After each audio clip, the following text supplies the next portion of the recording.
Welcome back to Q-Dads, guys. It's me, Ben, and how powerful is the Mule?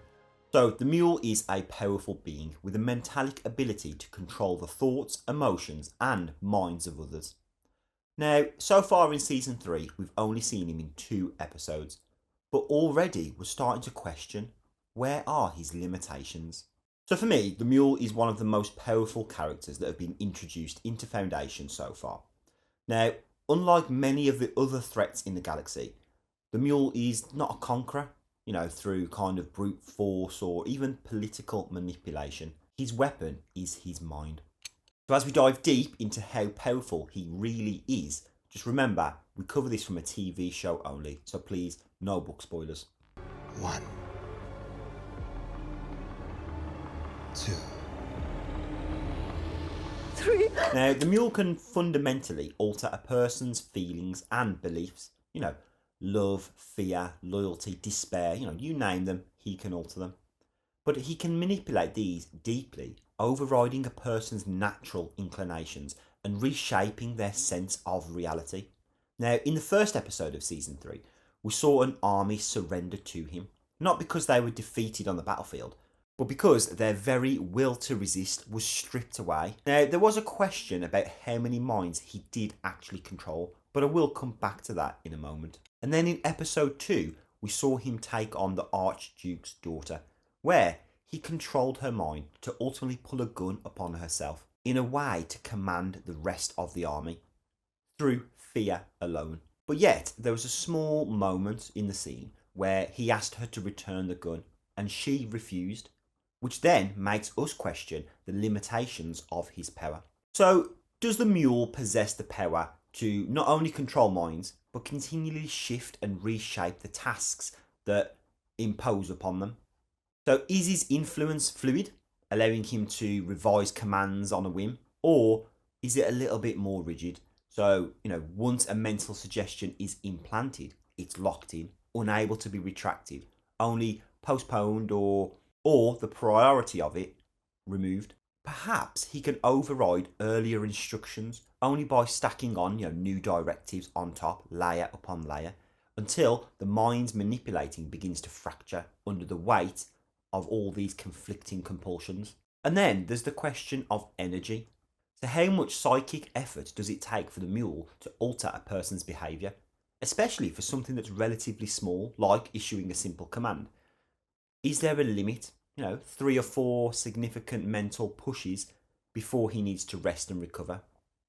Could emotional manipulation, which we've only seen a kind of a glimpse of so far, be more taxing and directing than carrying out a single violent action?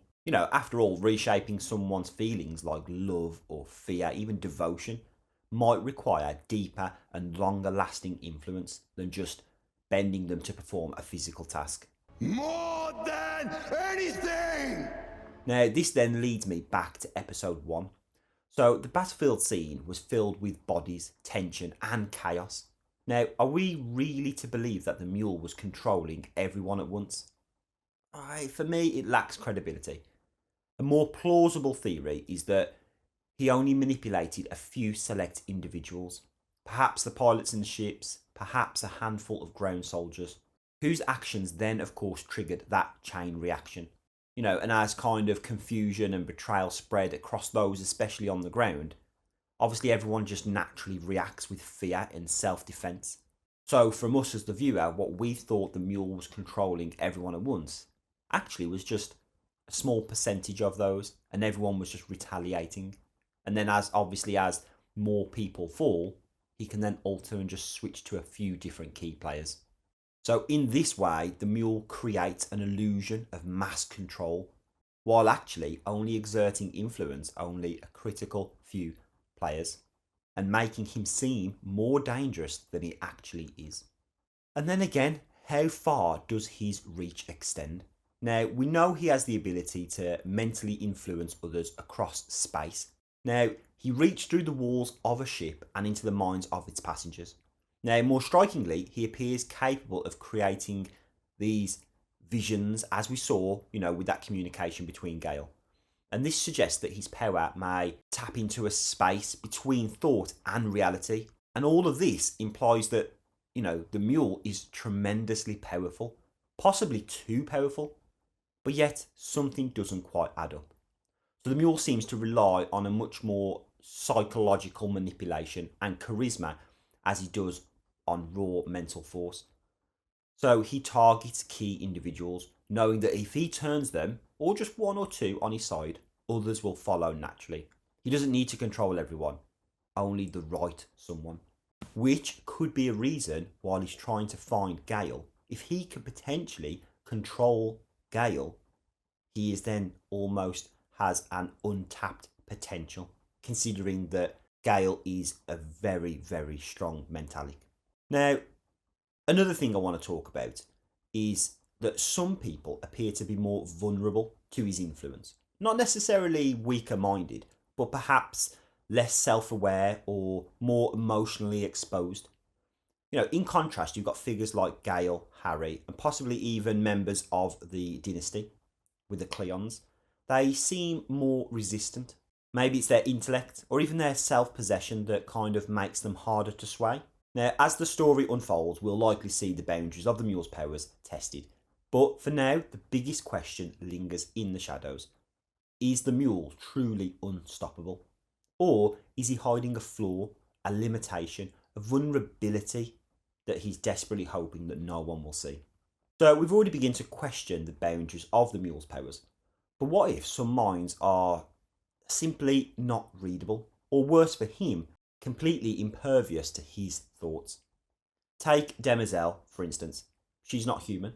She's a robot, an ancient, highly advanced machine without a traditional consciousness.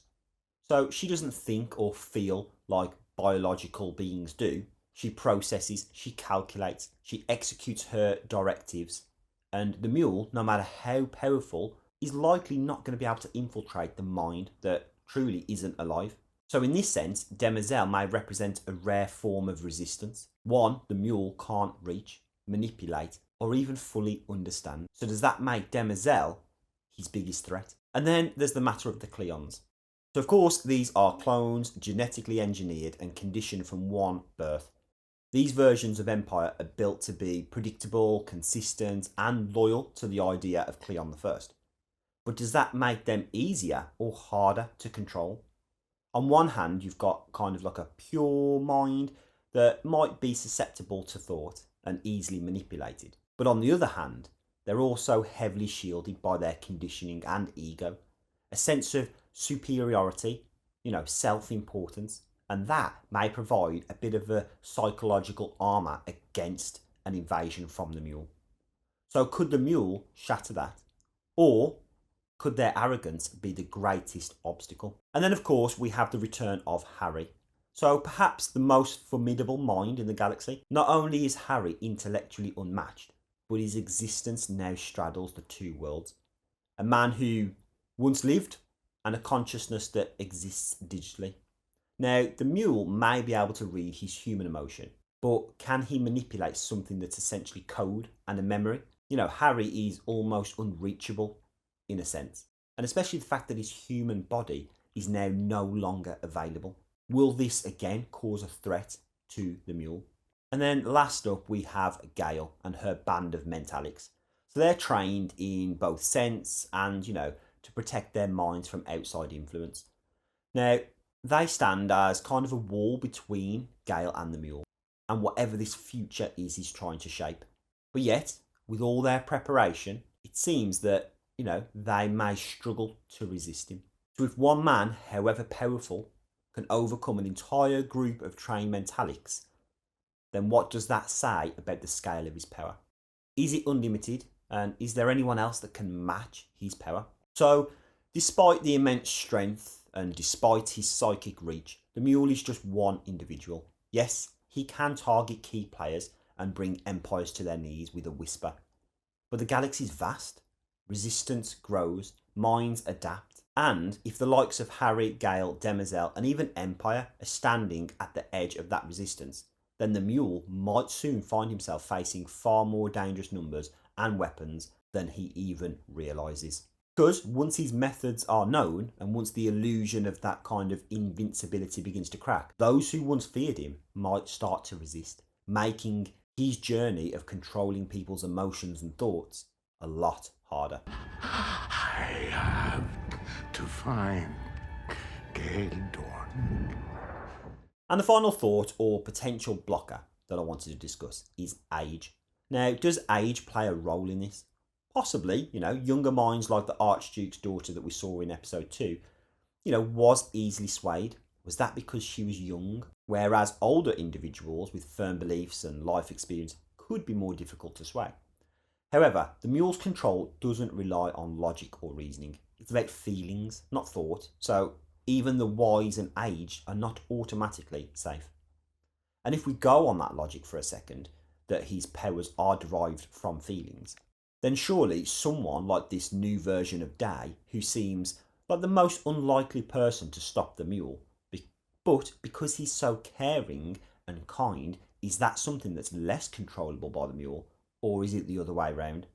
And the more angry and jealous people are, the harder they are to control. And another thought is that he doesn't seem to be able to control vast populations from a distance at once. His influence spreads more like a virus rather than a broadcast. So the mule for me, I think he's more than a villain. He's a disruptor. He's unpredictable. His mental powers make him terrifying, but also effective, yet not necessarily unstoppable.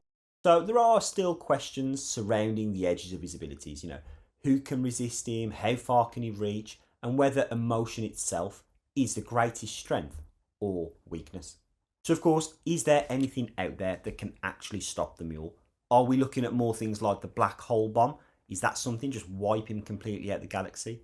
Or as it was teased in season 2, the Invictus jumping from one galaxy to another and just give Mule the galaxy that he wants to escape him. So that's it, guys, really. Overall, my thoughts, I think he's an incredibly powerful character, but yet I do think that he has limitations, especially over the minds of who he can control and how many at once. And I think that once that becomes common knowledge, it's going to be very difficult for him.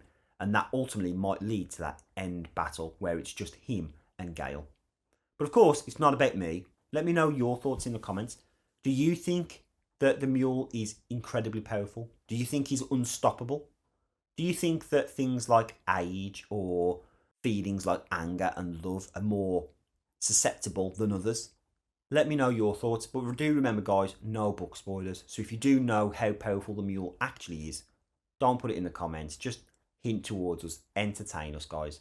And of course, don't forget to hit that subscribe button, as we keep you up to date with everything Foundation and sci-fi related shows. So as always, guys, thanks for watching, and I'll catch you next time with something new. I have a very large appetite, one only a galaxy can satisfy. I require no army. I have talents, you see.